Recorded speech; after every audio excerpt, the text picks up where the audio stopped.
اللهم كل وليك الحجة ابن الحسن صلواتك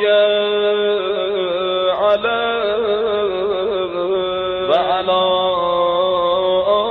آبائه في هذه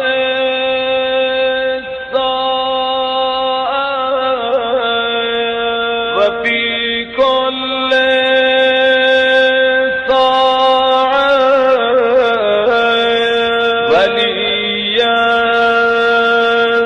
وحافظا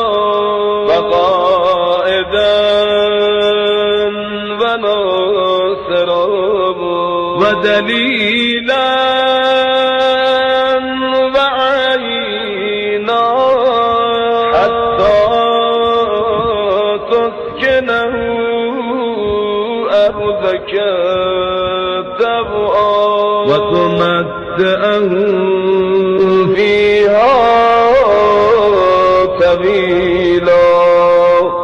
برحمتك يا أرحم